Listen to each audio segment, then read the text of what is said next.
Stickers and Scuffs are proud supporters of Laps for MD. Laps for MD helps those with muscular dystrophy by raising funds, supporting MD charities through racing. We encourage those who are not already a part of the Laps for MD family to check them out on social media and their website, lapsformd.blogspot.com.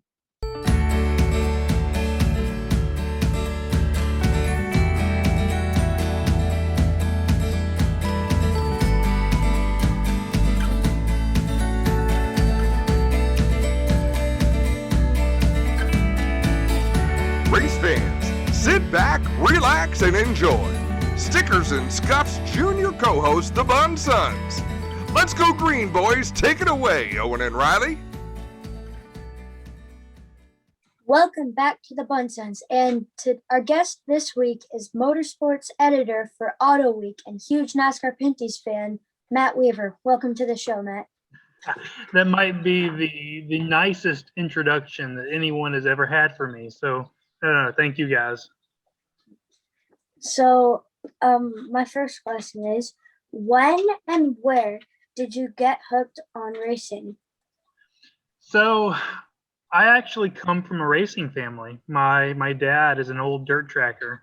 He still runs. So he actually took 20 years. This is a long story, but it's a good story. So when I was a kid growing up, my dad would run dirt tracks in South Alabama, South Mississippi, the Gulf Coast, and I would go everywhere he went. And I was basically like my dad's crew member, and we would travel up and down the roads. And it got to a certain point where I wanted to race too. My grandpa had raced, my dad had raced, so we bought a go-kart.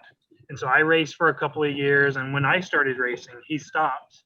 And eventually it just got to be too time consuming, too expensive, but for whatever the reason, I stopped racing.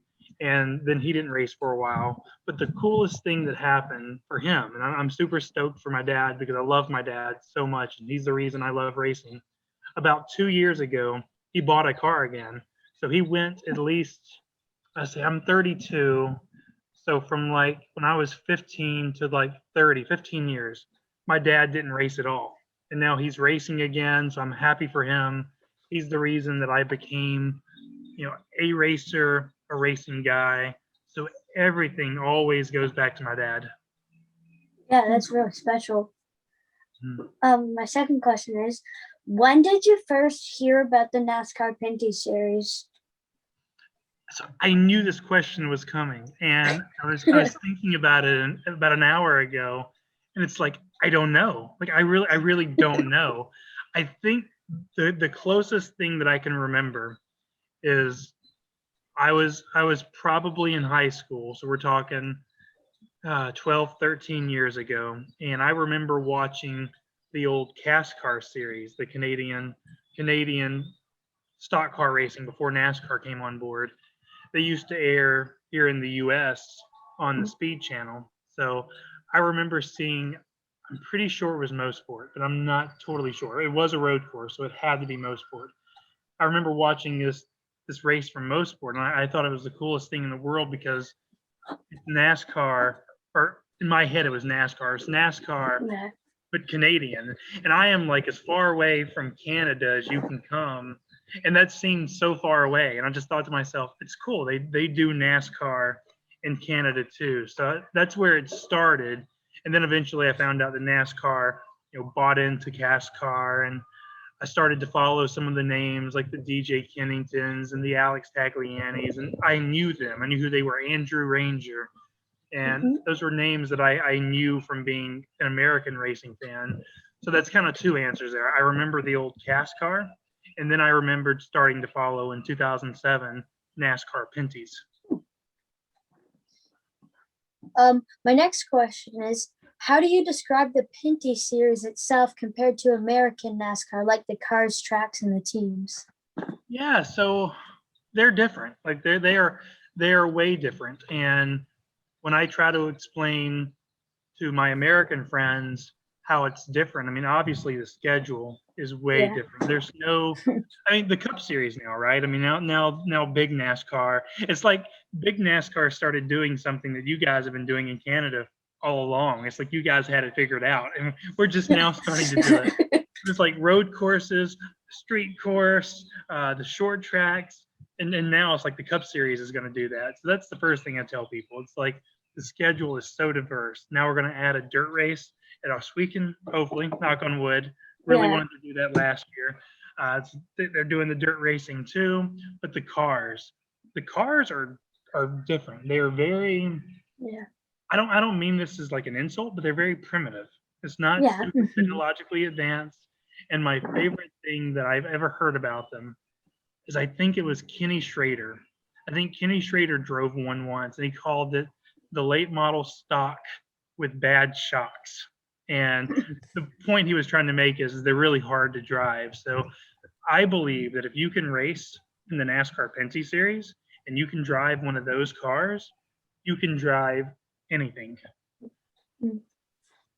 So my next question is, do you have a favorite Pinty series memory? They're all good. So like you guys can see me. I'm searching the memories because first of all, I'm not saying this to be a suck up. I love Canada and I love stock car racing.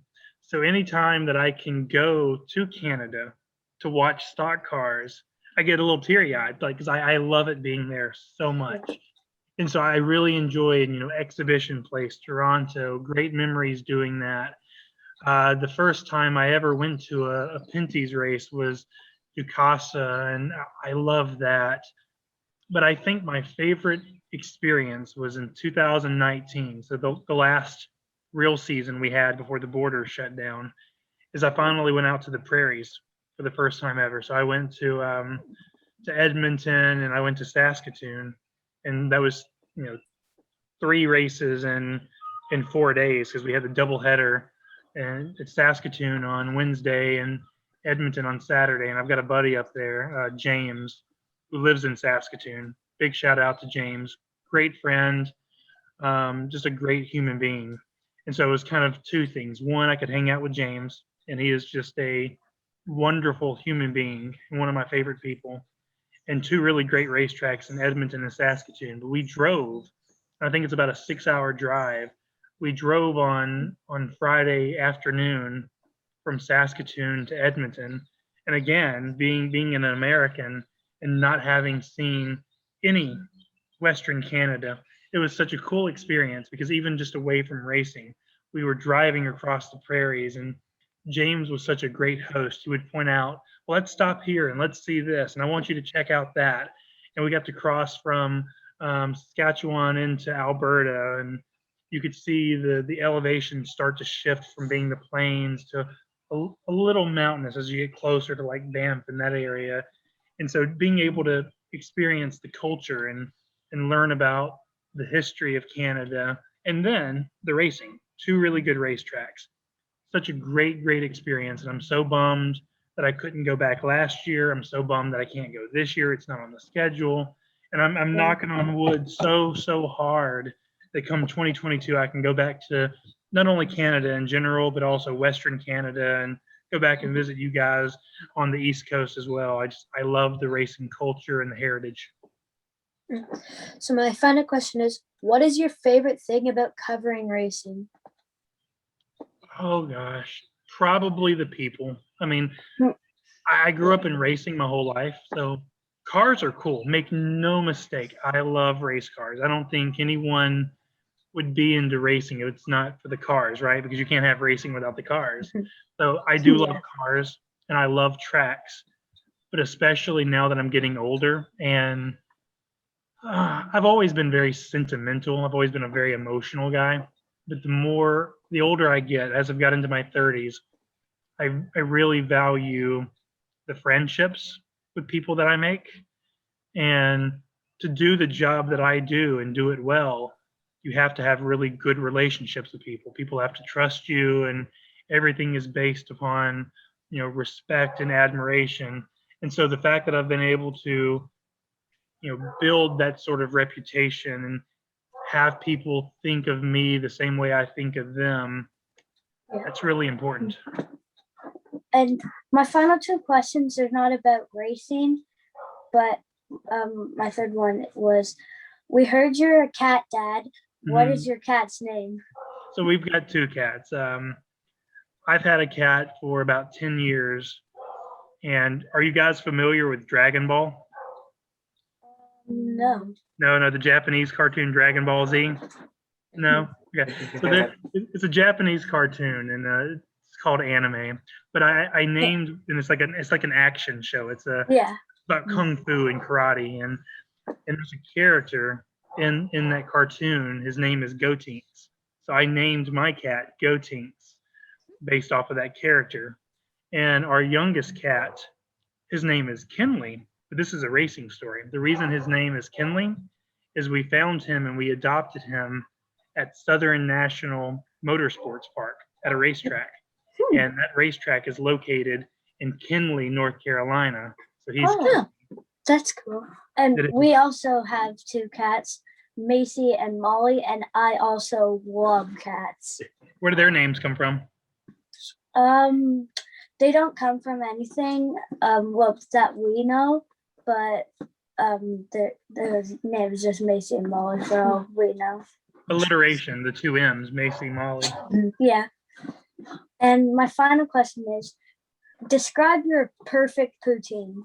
Oh gosh, I'm so happy you asked, but I'm also really sad because you can't get really good poutine in the US. Like I order the Saint-Hubert packets and I have it delivered to me and they send it across the border. So I've got the gravy, we have good curds, we have good fries, but you just can't make it right. And I'm a dumb American, so I can't make good poutine anyway.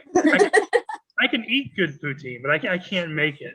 So my favorite is I went to Montreal on vacation in 2019. I spent a lot of time in Canada in 2019, and thank goodness, because I didn't realize that I wouldn't be able to go back for another 2 years maybe. Yeah. And I went to this place in downtown Montreal, and it was like a deluxe poutine. It had beef and it had cheddar, and of course it had the curds, and it had sour cream, and basically it was like the kitchen sink, where you throw everything at it but the kitchen sink. I don't remember if that was a name. I feel like that might have been the name, but in my head I called it the kitchen sink poutine because you threw everything at it but the kitchen sink. Thank you so much for joining us on this show, and we hope to be able to talk to you again. Y'all are so good at this. Like seriously, like y'all could take my job here soon if y'all keep this up. So keep at it. Thank you. Thank you. Thanks for tuning into the Bunn Sons. Make sure to check out the Stickers and Scuffs podcast on social media. Be sure to leave a comment and let the boys know how they did.